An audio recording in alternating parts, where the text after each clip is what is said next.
Allahu Akbar, Allahu Akbar.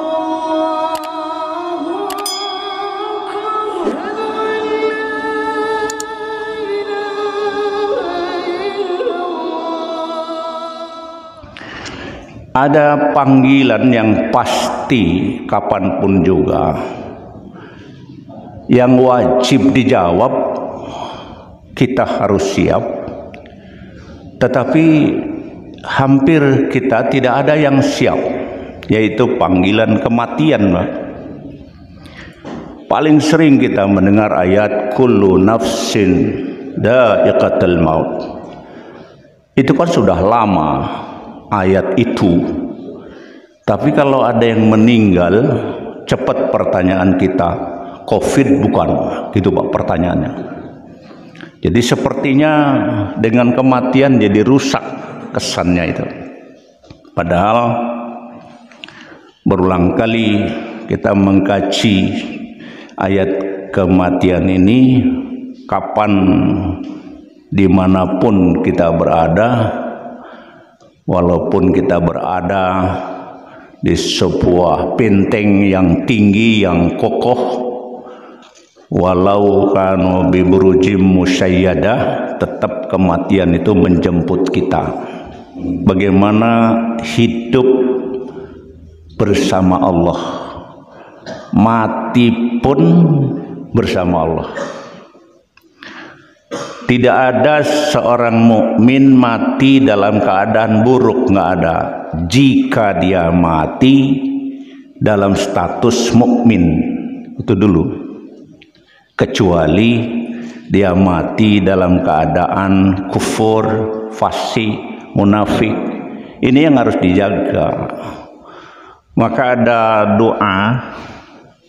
Kalau ilustrasi dari keadaan ini, kita kan punya nabi yang walakir Rasulullah wa khataman nabiyyin. Muhammad itu rasul dan nabi yang penutup. Karena nabi penutup, maka ajaran Islam itu paling sempurna. Al-yawma akmaltu lakum dinakum wa atmamtu alaikum ni'mati wa raditu lakumul Islam madina. Kita ridho, kita ikhlas karena Allah sudah meridhokan Islam buat kita. Nah, karena ajaran Islam itu sudah diridhokan yang begitu sempurna, tidak ada yang tertinggal dalam Al-Quran. Ma farratna fil kitabi min syai'. Maka harus ada pemahaman yang utuh, pengertian yang utuh itu. Karena kita diracuni, ya ada malah jadi stigma di tengah-tengah kita. Misalnya orang tuh pengen sehat terus, pengen hidup terus, ya kalau bisa tuh ya sugih terus gitu ya, terus-terusan aja begitu. Itu ternyata keyakinan iblis, Pak. Bukan dari manusia. Ya. Kalau dari manusia maka berlaku hukum kemanusiaan. Ajal sering kita kaji, tapi kalau ajal datang menjemput kita, kita selalu tidak siap. Selalu tidak siap. Nggak ada orang permisi ngumpulin keluarga, tolong siapakan ya kain kafan, apa pemandian, kuburan, bukan abah harap balik ke enem lah kasih wawarah Pak, kumpulakan keluarganya kon nyiapakan kuburan dipitku dikeduk bukan kesuwen, nggak ada. Sehingga saya sampai punya pikiran, diantara yang menghambat orang menguburkan jenazah itu menggali kuburan Pak. 3-4 jam itu. Apalagi kalau kebetulan lokasinya keras, mulai dikembangkan ada pikiran-pikiran yang salah. Atos ya, uangnya gak atos ya. Begitu Pak. Ya, jenazah digotong berat, akeh dosane, padahal buat ngegotongnya itu besi Pak. Jadi keyakinan-keyakinan seperti itu yang udah dihapus. Sementara di negara-negara yang sering banyak orang berkunjung, sebut Arab Saudi, Saya lihat kuburan itu sudah disiapkan, Pak. Sudah disiapkan. Tinggal mancing-mancing akan baik. Ya, bahkan untuk sekian tahun mungkin kayak di Mina begitu, masuk lagi tuh. Ya, murid baru mancing-mancing sing wis lawas ningin di kebun kan gitu. Di kita aja kuburan yang diawet-awetkan, yang pakai batu nisan permanen, malah di sini ada yang pakai besi, Pak, sekitarnya itu mungkin sudah bersertifikat kali. jadi ini apa gitu, melestarikan kuburan. Yang dilestarikan tuh keimanan dan amal soleh kita, Pak. Nggak ada lagi yang bisa kita lestarikan. Nah, saya kembali menerima keislaman secara utuh itu, jangan cuma kita siap menerima rizki kita, kesehatan kita, keberkahan dari Allah, tapi harus menerima ujian Allahnya harus siap, ya, musibahnya harus siap, menerima takdirnya harus ikhlas.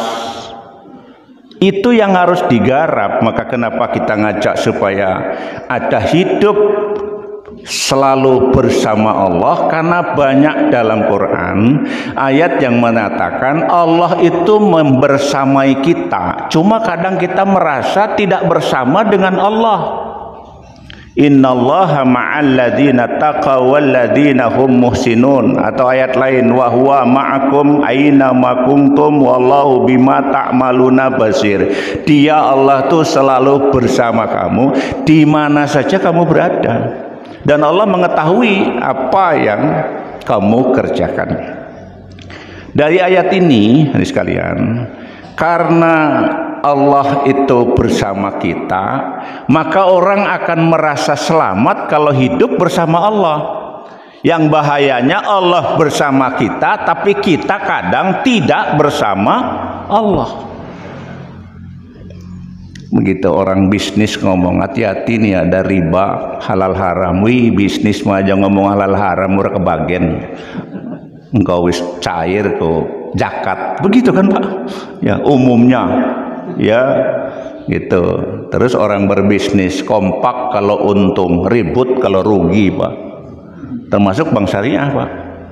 Dia hanya mau untung, tidak mau rugi. Bukan manusia, apalagi mukmin. Kalau dia cuma mau hidup tapi tidak mau mati, dia mau sehat tapi tidak mau sakit, itu enggak Islam, Pak. Islam tuh harus diterima dua-duanya.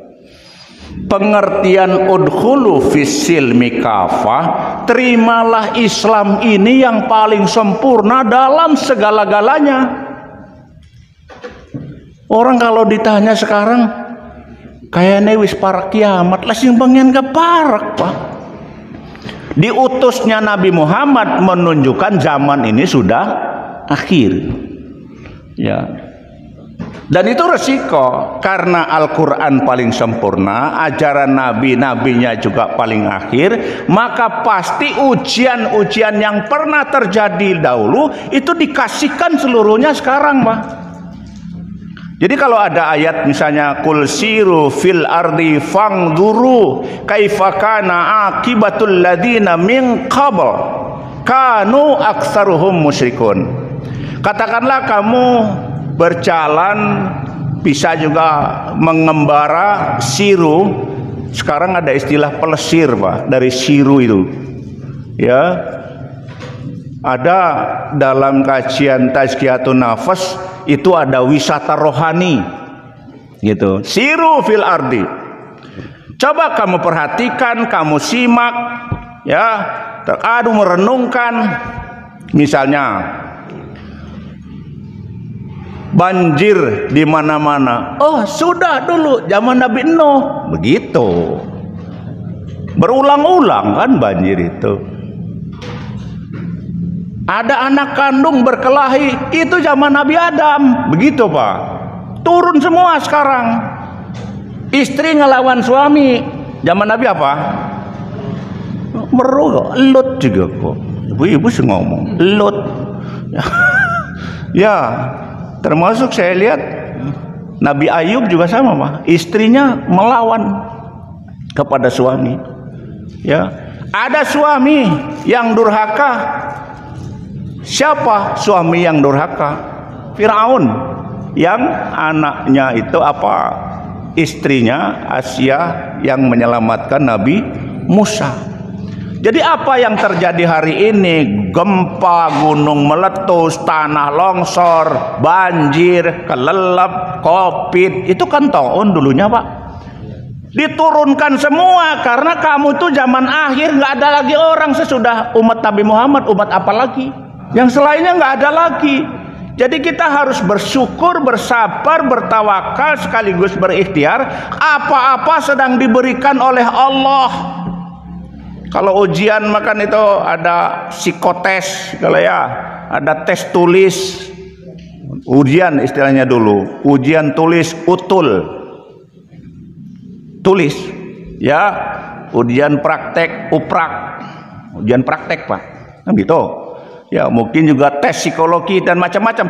Jadi sekarang sedang diturunkan oleh Allah seluruhnya.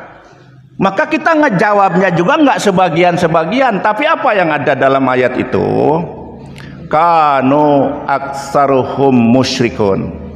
Kenapa musibah itu terjadi di mana-mana? Karena kebanyakan aksaruhum, aksar itu lebih banyak malah. Kebanyakan mereka itu musyrikun, menyekutukan Allah.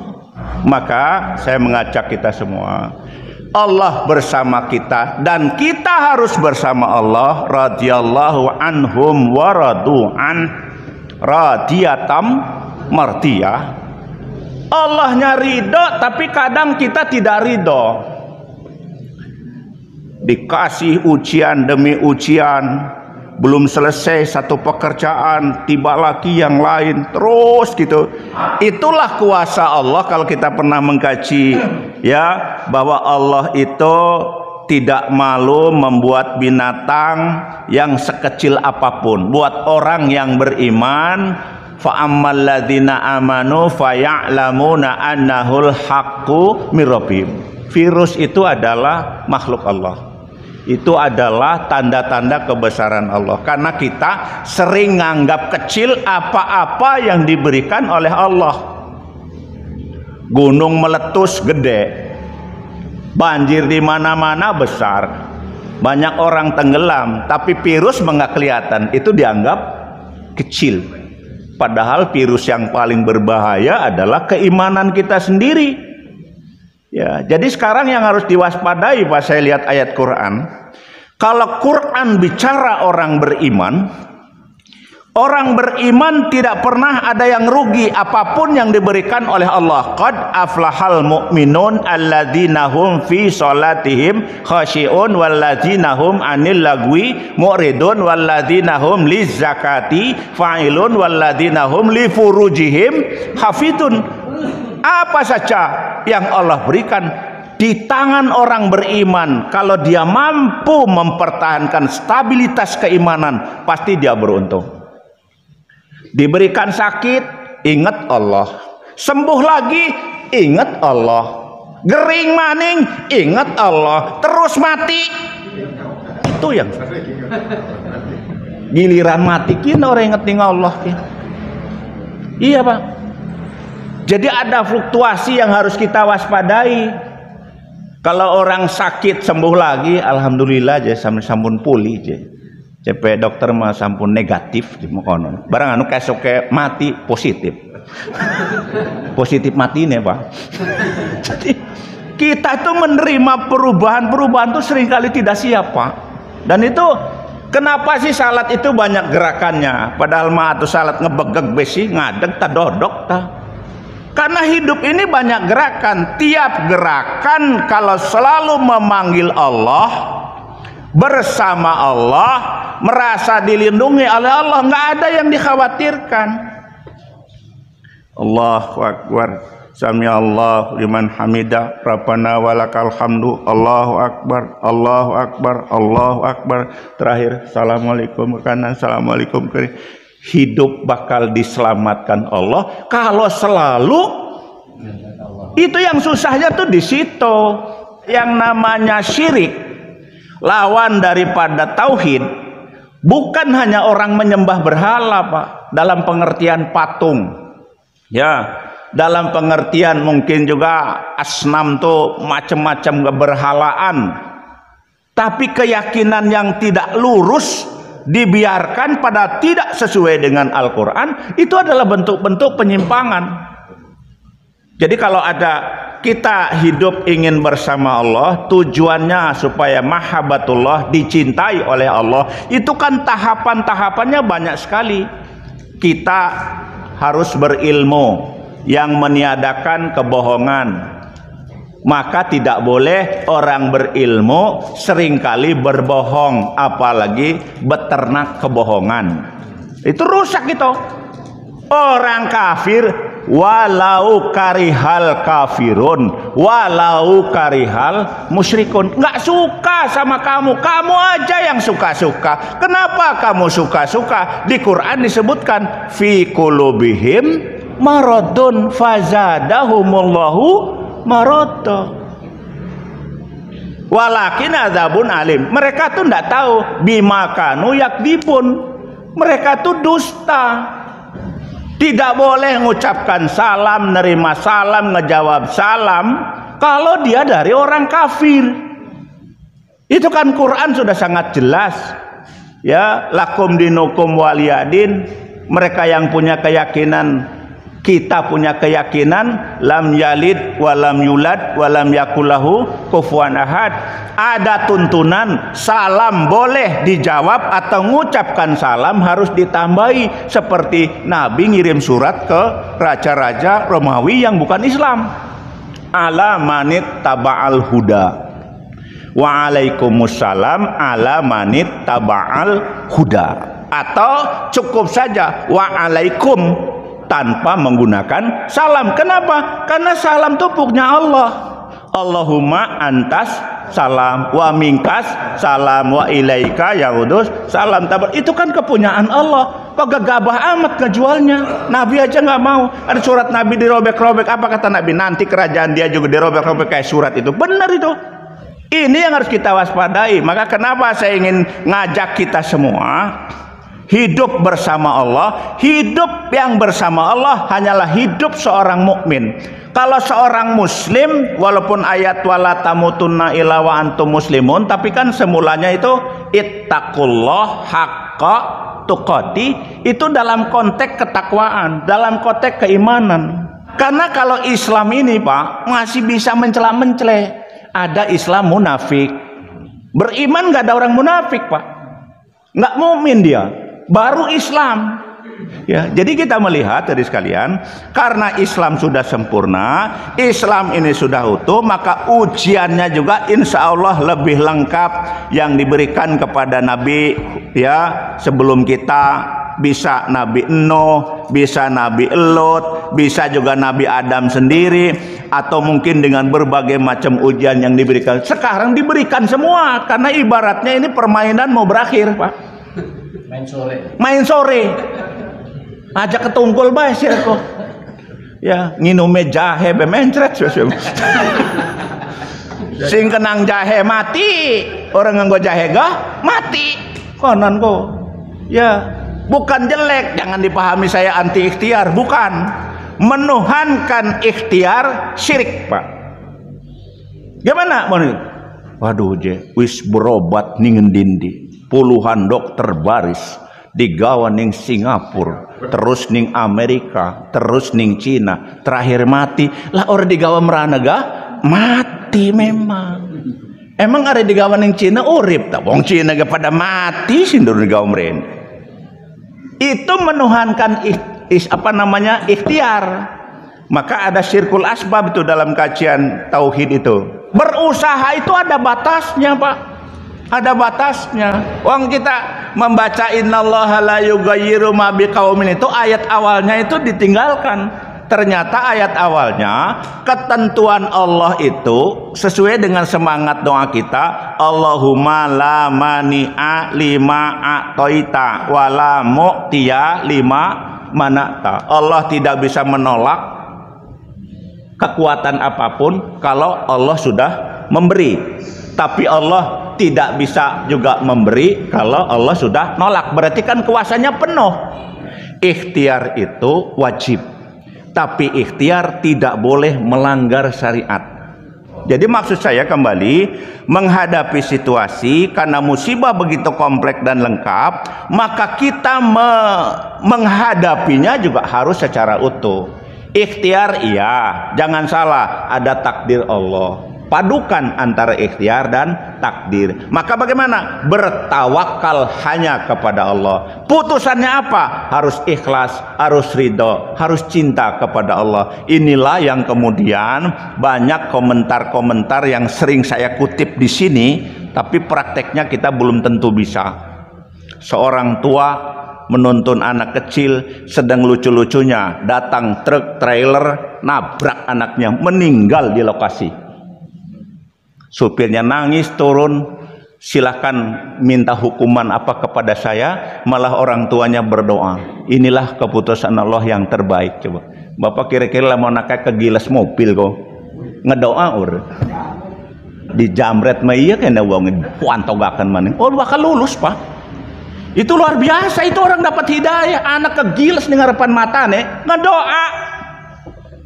Kita mah supirnya uang duduk lah aja minta konsim, wis ke rumah ti urusan aneh kan berat itu pak yang itu ya. Siapa lagi contoh lain itu yang kereta nabrak di Bintaro, apa ibunya ditanya, si Sofyan namanya kalau nggak salah, nabrak mobil tangki bakaran, keretanya juga celaka dan dia meninggal. Tanya ibunya, gimana bu anak ibu meninggal jadi masinis kereta? Oh saya bangga karena anak saya mati sesuai dengan keinginannya. Coba jadi matinya kan nganggo kelambi kan pak, kan masinis mah kalau lengkap tuh kayak pilot nganggo topi segala kah ya, mati dalam keadaan begitu. Saya bangga karena dia testing untuk jadi masinis sudah 3 kali dan terakhir lulus, dia meninggal, berarti Allah kabulkan keinginannya. Coba nggak ada tuntutan sana sini. Seorang kameramen wartawan RCTI meliput kapal yang kelelap, ternyata kapalnya bergulir, kemudian dia memegang kamera, tenggelam bersama kameranya dan mati. Apa jawaban orang tua? Jawaban orang tua jawabnya, saya juga amat bangga karena melaksanakan tugas amanah dengan baik. Wong mati jawabnya bagus-bagus amat sih ya. Kita masalah wong ninggal kok mau keluarga dewek bang. Pugu iya aja kita nedorong pugu iya aja dorong ikhtiar rasanya dulu kaik mohon kulakas ngelepas sih kok pak. Makanya Nabi paling takut katanya satu pekerjaan orang jahiliyah yang masih dikerjakan oleh umat Muhammad adalah an-niyahah. An-niyahah itu meratap. Meratap itu menyesali atas takdir Allah. Ya, jadi an-niyahah ini meratap, menyesali keputusan Allah. Sekarang ini kita ini kan ada berunding, hitung-hitungan umur kan mulai ya. Umur Nabi 63, Abu Bakar 61, Utsman 57, kalau Umar 50, Ali cuma 31 pak. Umur kita 66, berarti akeh kan lebih ya kan. Ya, iya. Bonus kian, bonus apa istilah catatanannya kayak ini kan dibulak balik pak ya kan gitu. Maka berpikirlah positif. Kalau yang baik-baik diambil oleh Allah supaya kebaikannya bisa terawat, segera dipanggil oleh Allah. Kalau yang belum dipanggil bukan buruk, dikasih kesempatan. Kapan mau tobat? Segala kebijakan dan keputusan Allah tidak ada 0,0% pun yang negatif pak. Itu dulu ya, sehingga kalau orang bicara rukun iman, amantu billah wa malaikatihi wa kutubihi wa rusuli, ya kemudian berikutnya wa bil yaumil akhiri wa bil qadri khairihi wa syarrihi. Seolah-olah ada takdir yang khair, ada takdir yang syar. Yang khair itu yang baik ya. Jadi kalau takdir ada yang baik ada yang buruk, karena ayat Quran tuh wadablukum bisyarri wal khairi fitnah wa ilaina turja'un. Kami akan menguji kamu dengan bi khairi wa syarri, dengan kebaikan, dengan keburukan dalam pandangan manusia, gitu. Dan kami akan mengembalikan semuanya itu kepada Allah. Dunia untuk bekerja, untuk bertanam. Dunia mazra'atul akhirah, untuk bekerja keras, berusaha, termasuk juga beramal soleh. Di akhirat tuh balasan. Lah kawong nyangkul ning akhirat mah, lah ceramah ning akhirat mah Pak. Quran ini berguna untuk hidup di dunia. Di akhirat lah kasih menghafal Quran Pak. Ning akhirat apa pengawakan Quran wong malaikat wis baris arep ngehisab kita. Dunia Quran ini pedoman hidup manusia di dunia, di akhirat akan mendapat balasan seperti apa yang ada di Quran. Berakhir tapi kita hidup sesuai nggak dengan Quran. Yang ada di akhirat diterangkan di Quran. Siratal mustaqim ada di sini. Ya, yaumul ba'as qalu ya wailana man ba'asana mim marqadina ada di Quran. Kan gitu. Tetapi kita di akhirat sudah tidak bisa lagi beramal. Maka berulang kali saya sampaikan, Islam mengajarkan begitu orang meninggal, tiga yang masih bisa abadi, tetapi itu yang dikerjakan oleh yang meninggal Pak. Ya, apa itu? Sedekah jariah, infaknya, sedekahnya, wakaf di hadis itu. Yang kedua, ilmu yang bermanfaat. Dengerin ceramah, diamalkan, disampaikan lagi. Baligu ani walau ayah. Orang yang meninggal, ilmunya nggak pernah meninggal Pak. Kan gitu. Nah, yang ketiga, giliran anak soleh.